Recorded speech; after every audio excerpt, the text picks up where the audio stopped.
Moirang kendrada leptana MLA Th.Shantibu thazaba amaga iroinana kendra asigi praja sing maru oina mamangda atopa political party da vote pikhiba BJP amadi INC gi maru oiba luchingba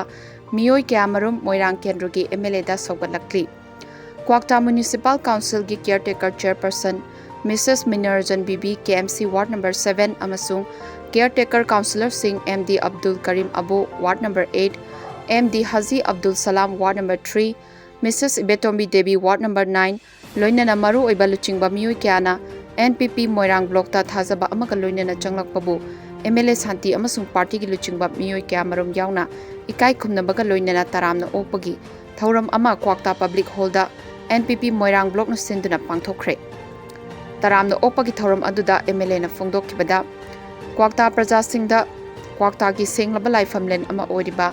idikana MLA bu bot lefanduna miyamgi seba taunanaba ishorna silakpa thokselni khanjaduna ngasidi Moirang kendragi praja singi mateng pangba ngamjare khanbaga loinana sothariba Moirang kendra asi aikhoi mayam changduna amuktang awatpa leitaba chawkhatpa kendra ama oinanaba hotnaminarasi haiki Kwakta sembada achoba thodang lobiriba council asigi chairperson amasung caretaker councillor singna MLA bu amukka hena thauna hapiduna NPP da changlakpabu taramna okpaga loinana ikai khumnaba phongdokladuna NPP ki lengyan amamamsu yankhi makha tarakpa oina naran sena da su khunggang asigi BJP amasung INC gi imung marfu tarani thoi gi chawrakna voter chahumga supna ahumrom MLA bu thajabaga loinana NPP Moirang block ta changlakpa gi thoram ama naran sena NPP unit committee amasung administrative committee phubala GP naran sena community hall da pangthokkhre nauna changlaklabasing adubu taramna okladuna ikai khumnaba phongdokhi thauramadu MLA na phongdokhibada Moirang kendrada MLA na chawkhat thorangi thabaksing leptana paikhatli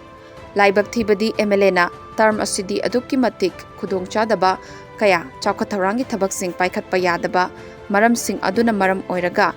awaba kya su thengnakhi punamak oiduna su kendra asigi chawkhat thorangi thabaksing khara makhaidi mai pakna praja singi matengna mai pakna paikhatpa ngamkhre haiki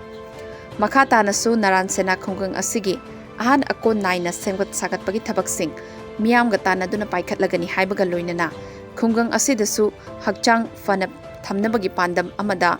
open gym ama athubagi oina install tawragani haiki adubu gawa councillor marina ikan khawlada makoy loiraba Kwakta municipality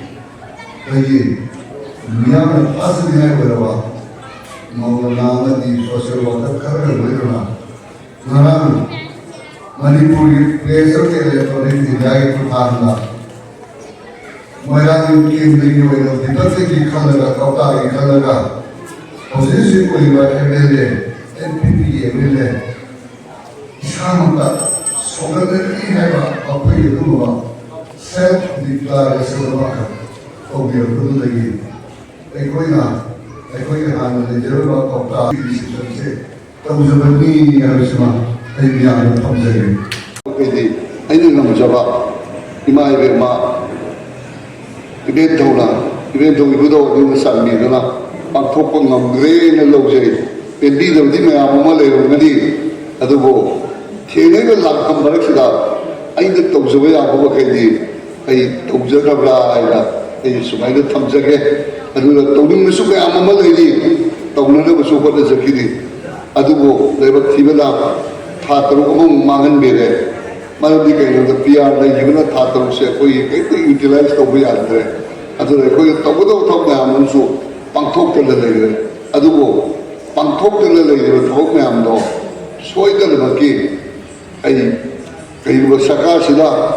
Atubuda Halagadi, Mado. 2070 election tawdigayda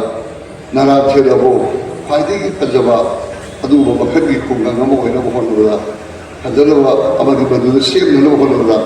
ai achoba thongla lojagiri hai bo pamchiba ai miyamda sumaina thamje